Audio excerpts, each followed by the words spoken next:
Good evening students. हम लोग class 10 में इलेक्ट्रिसिटी चैप्टर्स में रेजिस्टेंस का कॉम्बिनेशन के बारे में स्टडी कर रहे थे, जिसमें हमने पैरेलल और सीरीज दोनों ही आपको बता दिए थे और हम लोग कुछ पे न्यूमेरिकल कर रहे थे। कुछ न्यूमेरिकल हमने कराए भी थे आपको, कुछ क्वेश्चंस आपको दिए थे करने के लिए। अब आप देखिए कि हम उसके आगे कुछ और क्वेश्चंस करा रहे हैं। कुछ स्टूडेंट्स ने कुछ क्वेश्चन पूछे हैं, उनको भी सॉल्व करना है। जैसे मैं आपको एक क्वेश्चन दे रहा हूँ, ये पॉइंट है कोई, ये रेजिस्टेंस है, ये दूसरा रेजिस्टेंस है, तो ये थर्ड रेजिस्टेंस है, तो ये फोर्थ रेजिस्टेंस है और ये फिफ्थ रेजिस्टेंस है। ये इस तरह से कनेक्ट है। इसको हमने x कर दिया, इसको y कर दिया। यहाँ पे मेंशन किया हुआ है 20 ओम, 5 ओम, 10 ओम, 20 ओम। अब हमको इसमें रिजल्टेंट रेजिस्टेंस फाइंड आउट करना है। पहले तो हम सारे रेजिस्टेंस को सिंबॉलिक रिप्रेजेंटेशन कर देते हैं। इसको हम R1 लेट कर देते हैं, ये R2 है, ये R3 है, ये R4 है, ये R5 है। आप क्या देख रहे हो, जब हम यहां से चले X से, तो यहाँ पे दो रास्ते हो गए, इधर और इधर। ये दोनों रेजिस्टेंस अलग अलग वायर पे लगे हैं। इसके बाद दोनों रेजिस्टेंस जाके एक पॉइंट पे फिर जुड़ गए, यानी ये दोनों रेजिस्टेंस जो हैं पैरेलल हैं। तो हम इन दोनों को पैरेलल के फार्मूले से सॉल्व करके एक रेजिस्टेंस बना लें। तो हमने बना लिया, पहले लिखना पड़ेगा R1 and R2 are parallel. तो पैरेलल का फार्मूला लगाया 1/R is equal to 1/R1 plus 1/R2। 1/R is equal to 1/20 plus 1/20। 1/R equal to 20 LCM हो गया, 1 plus 1। 1/R is equal to 2/20, so R is equal to 10 ohm. ये तो हमारा इन दोनों की जगह पे आ गया 10 ओम का एक रेजिस्टेंस। उसी तरह से इसके बाद हम लोग यहाँ पे चले, फिर जब यहाँ पहुंचे तो इस यहाँ से यहाँ तक एक ही वायर है, एक ही रेजिस्टेंस है, कोई प्रॉब्लम नहीं। फिर यहाँ से जब यहाँ को चले तो देख रहे हैं कि फिर दो रास्ते हो गए और दो रेजिस्टेंस कनेक्ट हैं और आगे जाके सिंगल हो गया, यानी ये दोनों रेजिस्टेंस फिर पैरेलल है। तो हम लिखेंगे R4 and R5 are parallel, R4 and R5 are parallel. तो फिर से हम फार्मूला लगाएंगे, लेकिन हम लोग यहाँ पे देखिए पहले इन दोनों के लिए जो निकाला रेजिस्टेंस, उसके लिए R ले चुके हैं। तो हम लोग यहाँ पे इन दोनों का रिजल्ट जो निकाल रहे हैं, उसके लिए R डैश का यूज कर रहे हैं। 1/R dash is equal to 1/R4 plus 1/R5। 1/R dash is equal to 1/10 plus 1/20। 1/R dash is equal to 20 LCM हो गया, ये हो गया 2 plus 1। 1/R dash is equal to 3/20, so R dash equal to 20/3, 6.66 ohm. ये दोनों तो आपका एक, ये दोनों को सॉल्व कर लिया और ये दोनों को सॉल्व कर लिया। ये दोनों की जगह एक रेजिस्टेंस बन गया, इन दोनों की जगह भी एक रेजिस्टेंस बन गया। अब जितना हमने कैलकुलेट कर लिया उसके अकॉर्डिंग हम नया डायग्राम बना लें। तो ये X पॉइंट है, यहाँ पे इन दोनों की जगह एक रेजिस्टेंस जिसे हमने R लेट किया था, फिर ये वाला रेजिस्टेंस एज इट इज, फिर इन दोनों की जगह सॉल्व किया था हमने। ये रेजिस्टेंस हमारा था R3 और ये वाला रेजिस्टेंस था R डैश। इसकी वैल्यू आई थी ये 10 ओम और इसकी वैल्यू जो है 5 ओम। और इसकी वैल्यू आई हमारी सॉल्व करके 6.66 ओम। अब हमारा नया क्वेश्चन एक तरह से बन गया है। ये तीनों रेजिस्टेंस आपके जो दिए हुए हैं ये सामने आ गए, R, R3 and R dash, ये एक ही वायर पे आपको दिख रहे हैं। तो ये आपका सीरीज में हो गया, मैं इसको रब कर रहा हूं और अब मेरा क्वेश्चन सिर्फ इतना बचा है।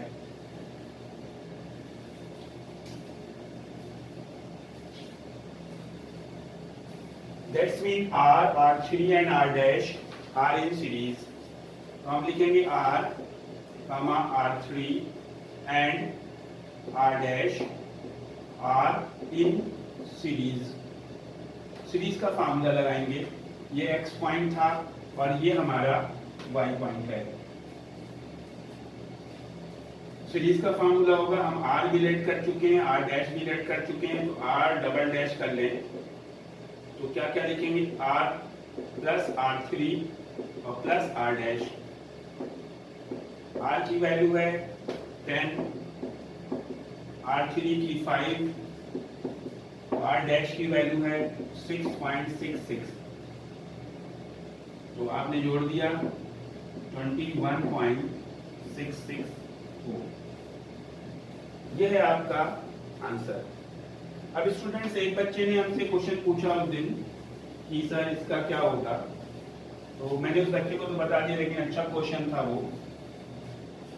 वो भी आप देख लीजिए। एक रेजिस्टेंस ये जुड़ा है, एक रेजिस्टेंस ये जुड़ा है और एक रेजिस्टेंस ये जुड़ा है और एक रेजिस्टेंस ये जुड़ा है और ये ऐसे है। अब ये दोनों पॉइंट हैं, इधर कुछ है, A है और इधर B है।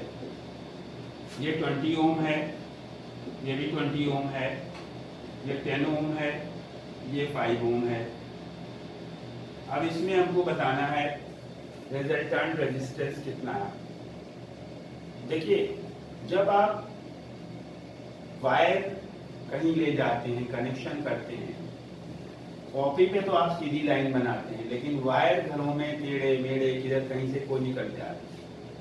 जैसे आप कोई जरूरी थोड़ी ना है कि वायर आप बिल्कुल सीधा यूं ले जाके यहाँ जोड़ेंगे। बहुत जगह आपने देखा होगा तार जैसे जहाँ इसको रास्ता मिला फिर उसके बाद उसने ले जाके यूं लगा दिया। ये फिगर के आपको समझना है कि इसमें कैसे क्या जुड़ा हुआ है। हमें इसमें जब रेजिस्टेंस निकालना है तो पहले हम यहाँ से चले, ये दो रास्ते दिखाई दिए, इस पे एक रास्ते पे एक रेजिस्टेंस, दूसरे पे दूसरा। यहाँ पे पहले हम इस पे आगे बढ़े, फिर दो रास्ते दिखाई दिए। जब दो रास्ते दिखाई दिए तो एक पे ये एक पे ये, और ये दोनों आके कनेक्ट हो गए। तो पहले ये दोनों अलग अलग हैं और एक जगह पे कनेक्ट हो रहे हैं, यानी ये दोनों पैरेलल हैं। अगर हम इस फिगर को यूं बनाएं, देखिए थोड़ा सा मैं सही कर रहा हूँ। ये एक ए पॉइंट है, इसको हमने x मान लिया, इसको हमने y मान लिया, इसको z मान लिया। हम x पे पहुंचे, x से हमने ये एक रेजिस्टेंस निकाला और ये दूसरा रेजिस्टेंस निकाला। दो रास्ते गए, इसको हमने इधर किया और इधर किया। ये 10 ओम वाला रेजिस्टेंस है और ये 5 ओम वाला रेजिस्टेंस है। इसके बाद हम यहाँ पे पहुंचे y पे, ये y हो गया, और इधर से हम पहुंचे z पे, और y और z के बीच में भी एक रेजिस्टेंस लगा हुआ है, यानी कि हमने ये रेजिस्टेंस ये लगा दिया y और z के बीच में। अब z से y से आगे बढ़े और z से आगे बढ़े, ये z से आगे बढ़े और y से आगे बढ़े, तो फिर हमको एक रेजिस्टेंस मिल गया जो यहाँ पे हम P पॉइंट पे पहुंच गए। y से आगे चले और z से आगे चले, एक रेजिस्टेंस मिल गया आपको। ये y से आगे बढ़े और z से आगे चले, तो एक रेजिस्टेंस मिल गया। तो ये हमारा ये दोनों रेजिस्टेंस जो हैं ये पैरेलल हो गए। ये पैरेलल जो रेजिस्टेंस हुए, पहले हमें इनको सॉल्व करना है 20 ओम के। तो हम इसको R1, इसको R2, इसको R3 और इसको R4 मान लेते हैं। हमको लिखना पड़ेगा R4 and R3 are parallel, R4 and R3 are parallel. तो पैरेलल का फार्मूला लगा दीजिए, 1/R is equal to 1/R4 plus 1/R3। 1/R is equal to 1/20 plus 1/20। 1/R is equal to 2/20। R is equal to 10 ohm. यानी इन दोनों की जगह हमारा 10 ओम का रेजिस्टेंस बन गया। अब हम अगर दोबारा फिगर बनाएं तो इन दोनों को जगह डिलीट करके हम एक रेजिस्टेंस लगा सकते हैं 10 ओम का। 10 ओम का एक रेजिस्टेंस हमने लगा दिया, और जब 10 ओम का रेजिस्टेंस हमने लगा दिया तो ये दोनों इस वायर पे आ गए और ये दोनों सीरीज हो गए। ये जब दोनों सीरीज हो गए तो हम इन दोनों को, ये तो हमारा R हो गया और ये वाला था R1 और ये था आपका R2। तो हमें लिखना पड़ेगा R and R1 are in series. तो सीरीज का फार्मूला लगाएंगे, R डैश लेंगे 10 plus 10 that's equal to 20 ohm. यानी अब इन दोनों की जगह एक रेजिस्टेंस हो गया 20 ओम का।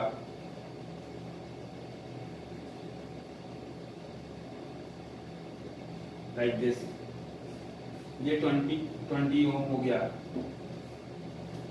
अब हम इसे हमने R डैश माना, तो R डैश और R2 को फिर हम पैरेलल कर देंगे, तो 1/20 प्लस 1/5 और इस तरह से हम इसका रिजल्टांट सॉल्व कर देंगे।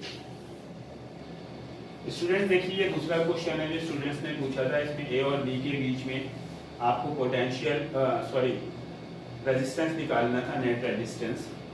आप क्या देख रहे हो कि एक सर्किल है, सर्किल के सेंटर से 4 रेजिस्टेंस निकल रहे हैं, 3 रेजिस्टेंस कनेक्ट कर रहे हैं सर्किल की सरकमफ्रेंस को, लेकिन ये वाला कनेक्ट नहीं हो रहा है, टच नहीं कर रहा है। अगर टच कर जाएगा तो क्वेश्चन चेंज हो जाएगा। हम यहाँ पे एक पॉइंट लगा दें, कोई सी, हम पी ले लेते हैं यहाँ पे। अब देखिए, पी से ए तक जाने के लिए 3 रास्ते, एक रास्ता ये है, दूसरा रास्ता ये है, तीसरा रास्ता ये है। पी से ए तक जाने के लिए 3 रास्ते, तीनों पे एक एक रास्ता। हम फिर से इस फिगर को दूसरी तरह से आपको बना के बता रहे हैं, ये पी है और ये ए है, ये P है, ये A है। P से A तक जाने के 3 रास्ते, एक रास्ता ये 1, दूसरा रास्ता ये और तीसरा रास्ता ये। तो पहले रास्ते पे एक रेजिस्टेंस, दूसरे रास्ते पे एक रेजिस्टेंस और तीसरे रास्ते पे एक रेजिस्टेंस। उसी फिगर को इजी वे में कर दिया, तीनों आपको पैरेलल दिखने लगे। अब 3 ओम 3 ओम 3 ओम। और P से B जो कि अलग है कहीं, P से B जाने के लिए एक रास्ता,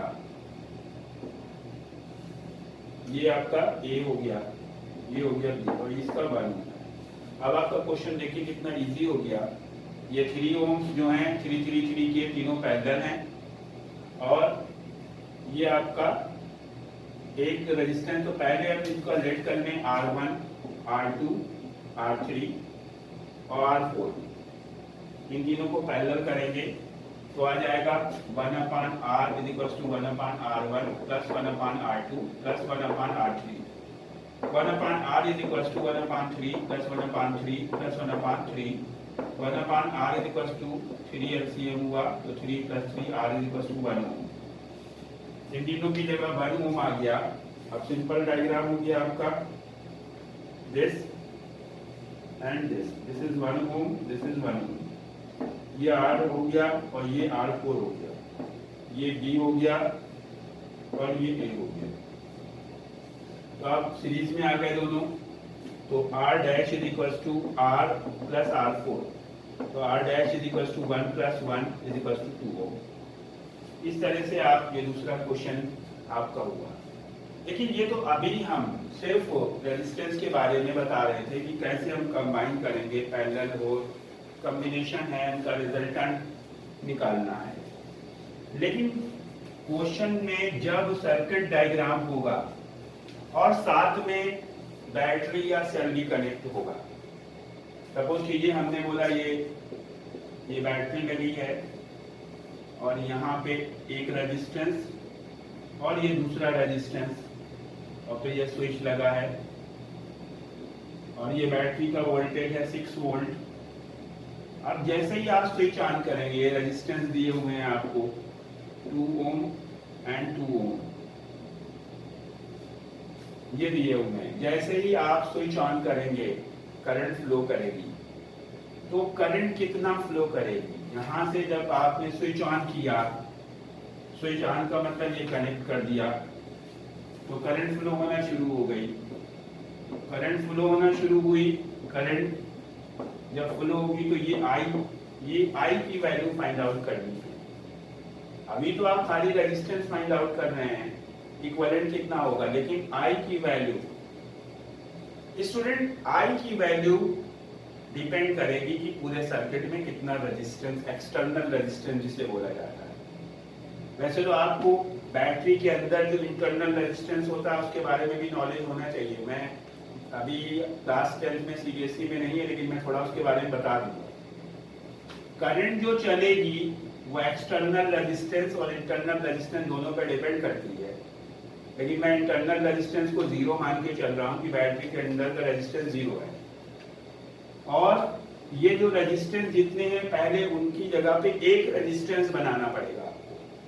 तो पहले हमें चेक करना पड़ेगा ये इसका रिजल्टेंट क्या है। इसको R1 मान लिया, इसको R2 मान लिया, ये दोनों सीरीज में हैं, तो R निकालेंगे तो R1 प्लस R2, तो R is equals to 2 plus 2 that's mean 4 ohm. यानी यहाँ से लेके इस पूरे सर्किट में नेट रेजिस्टेंस या इक्विवेलेंट रेजिस्टेंस या इफेक्टिव रेजिस्टेंस या रिजल्टेंट रेजिस्टेंस जिसे बोलेंगे वो 4 ओम है। और करंट जो यहाँ से सप्लाई होगी बैटरी से वो इफेक्टिव रेजिस्टेंस के अकॉर्डिंग होगी, वो एक इंडिविजुअल रेजिस्टेंस के अकॉर्डिंग नहीं होगी। तो अगर हमने लिखा इसे R, अब आप फार्मूला लेंगे V is equals to I R. V की वैल्यू 6 वोल्ट दी गई है, यहाँ पे 6 रखेंगे, I निकालना है, R की वैल्यू 4 आ गई है, डिवाइड करेंगे तो I इज इक्वल्स टू 6/4। तो ये हो गया I is equals to 4 1 4 5 20, 1.5 ampere. यहाँ से जो करंट चलेगी वो 1.5 एम्पियर हो। और ये सीरीज में लगे हैं, और जब सीरीज में लगे हैं तो हर रेजिस्टेंस में सेम करंट पास होगी, यानी यहाँ से भी 1.5 होगी, यहाँ से भी 1.5 होगी। लेकिन सीरीज में लगे हुए सारे रेजिस्टेंस, जैसे यहाँ से यहाँ पे पोटेंशियल चेक करें डिफरेंस, जिसे V1 कहेंगे, और यहाँ से यहाँ तक चेक करेंगे तो पोटेंशियल जिसे V2 बोलेंगे। ये दोनों वैल्यू अलग अलग हो सकती है। सीरीज में लगे सारे रेजिस्टेंस में सेम करंट पास होगी और पोटेंशियल डिफरेंस अलग अलग हो सकते हैं अगर अलग अलग रेजिस्टेंस है। यहाँ पे आप देखिए दूसरा क्वेश्चन बता रहा हूँ, इसी क्वेश्चन को वो किस तरह से और करेंगे। ये हमने कोई बैटरी ली है और यहाँ पे हमने ये एमीटर लगाया हुआ है, और ये एक रेजिस्टेंस और ये दूसरा रेजिस्टेंस, और इस पे एक स्विच लगा है और एक इस पे स्विच लगा है। दोनों पे अलग अलग स्विच लगे हुए हैं। आगे फिर ये क्लोज हो गया। अब ये इसका पोटेंशियल यहाँ से 12 वोल्ट दे दिया गया पोटेंशियल डिफरेंस। अब इसका है यहाँ पे 4 ओम और इसका है 3 ओम। दो स्विच हैं, एक S1 स्विच है, एक S2 स्विच है। हमें क्वेश्चन में पूछ रहा है कि जब दोनों स्विच ऑन हो, यानी दोनों चालू कर दें, ऑन का मतलब टच करा दें, ये टच करा दिया और इसको भी टच करा दिया, तो दोनों से करंट फ्लो करेगी, तो कितनी करंट फ्लो करेगी, और दोनों में फिर अलग अलग करंट फ्लो करेगी। और जब क्या कहते हैं एक स्विच ऑन हो, चाहे S1 या S2, तब कितनी करंट फ्लो करेगी। तो पहले तो हमें दोनों स्विच ऑन करके पता करना पड़ेगा कि रेजिस्टेंस कितना है। अगर दोनों स्विच ऑन है तो करंट इसमें भी जाएगी, करंट इसमें भी जाएगी। तो जब ऑन दोनों स्विच ऑन की कंडीशन में बता रहा हूं, अगर दोनों स्विच ऑन है तो ये दोनों रेजिस्टेंस पैरेलल हुए, इसे R1 माना, इसे R2 माना, तो रिजल्टेंट रेजिस्टेंस हुआ 1/R = 1/R1 + 1/R2।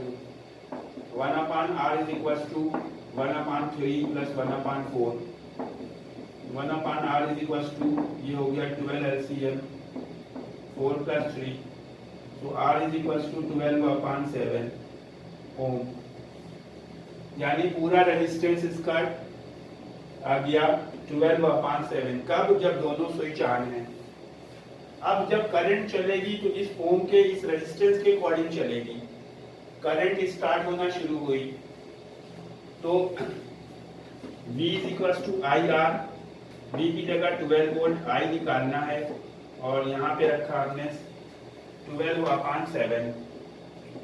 12/7, 7 इधर गया, 12 इधर आया, तो I = 12 × 7/12, दैट्स मीन्स 7 एम्पियर। यहाँ से जो करंट स्टार्ट होगी वो 7 एम्पियर की करंट स्टार्ट होगी। यहाँ पे जो एमीटर लगाया है, कभी कभी ये भी क्वेश्चन पूछता है कि what will be the ammeter reading. Ammeter reading का मतलब है कि एमीटर पे 7 एम्पियर दिखाएगा आपको, करंट की क्या क्वांटिटी है वो एमीटर पे दिखाएगा। अब जब करंट यहाँ से 7 एम्पियर की चली है, यहाँ पर 7 एम्पियर आएगी, लेकिन इधर अलग करंट जाएगी, इधर एक अलग करंट जाएगी, इधर कुछ जाएगी I1 और इधर कुछ जाएगी I2। लेकिन दोनों का पोटेंशियल डिफरेंस चूंकि पैरेलल हैं, तो पैरेलल में जितने भी रेजिस्टेंस लगे हैं सबका पोटेंशियल डिफरेंस सेम आएगा। तो जब हम इस पे पोटेंशियल डिफरेंस लेंगे वो 12 वोल्ट ही आएगा। तो अगर हम इधर कितनी करंट जाएगी, इधर कितनी करंट जाएगी, तो हम करेंगे V = I1 × R1। मान लिया इधर I1 जा रही है, V की जगह 12 ही रखेंगे, I1 मेरे को पता नहीं है, R1 4 ओम, I1 आ गई आपकी 12/4, दैट्स मीन 3 एम्पियर। इस साइड में 3 जाएगी। क्लियर हो रही बात? और ये ध्यान रखिए, जब इधर 3 जाएगी तो बाकी बची इधर जाएगी। चाहे ऐसे ही माइनस करके निकाल दीजिए, ये तभी माइनस करेंगे, हो सकता है आगे भी कोई रेजिस्टेंस लगाओ तो गड़बड़ कर देगा। तो अभी आप माइनस मत करिए, आप इसमें निकालने के लिए V = I2 × R2, 12 = I2 × 3, तो I2 = 12/3, I2 = 4 एम्पियर। यानी इस वाले रेजिस्टेंस से 3 एम्पियर निकलेगी, इससे 4 एम्पियर निकलेगी, और फिर यहाँ जाके 7 एम्पियर और फिर वापस हो जाएगी। लेकिन अगर हम ये कह देते, ये तो दोनों स्विच ऑन की कंडीशन है, 7 एम्पियर की करंट चलेगी और इससे 3 जाएगी, इससे 4 जाएगी, ये आपका आंसर हो गया। अगर हम बोल देते कि एक स्विच ऑफ है, अगर स्विच ऑफ है, कौन सा स्विच ऑफ करें? पहला वाला, दूसरा वाला, कोई भी ऑफ कर सकते हैं। ये वाला स्विच ऑफ कर दिया, जब ये वाला स्विच ऑफ हो गया, ये वाला ऑन है, यानी S1 ऑफ कर दिया, तो इधर से करंट नहीं जाएगी, करंट यूं आएगी और इधर से होते हुए इधर से यूं निकल जाएगी। लेकिन फिर करंट चलेगी कितना, ये भी चेक करना पड़ेगा। तो आपका रेजिस्टेंस यहाँ पे ये वाला काम नहीं करेगा, बेकार हो गया। तो यहाँ पे सिर्फ 3 ओम का रेजिस्टेंस रहेगा। जब 3 ओम का रेजिस्टेंस रहेगा तो करंट भी उसके हिसाब से ही चलेगी। ये वाला रेजिस्टेंस स्विच ऑफ होने के केस में यूजलेस हो गया, तो फिर से करंट पता करनी पड़ेगी। ये सारा डायग्राम आपको दोबारा बनाना पड़ेगा, ये 7 एम्पियर रॉन्ग हो जाएगा। और जब आप दोबारा करेंगे तो ये वाले रेजिस्टेंस को नल मानेंगे, यानी काम नहीं कर रहा। तो V is equal to I into R, V is equal to V 12 volt दिया गया है, I निकालना है और R की जगह 3 ओम, तो I is equal to 3 4 12, 4 ampere. 4 ampere की करंट ही यहाँ से चलेगी, 4 एम्पियर, और 4 एम्पियर की ही एक ही रेजिस्टेंस से फॉलो करके निकल जाएगी। तो अब स्टूडेंट्स आई थिंक आपको समझ में आ गया होगा। इसके साथ साथ हम आपको कुछ क्वेश्चंस भेज भी रहे हैं और उनको भी सॉल्व करेंगे।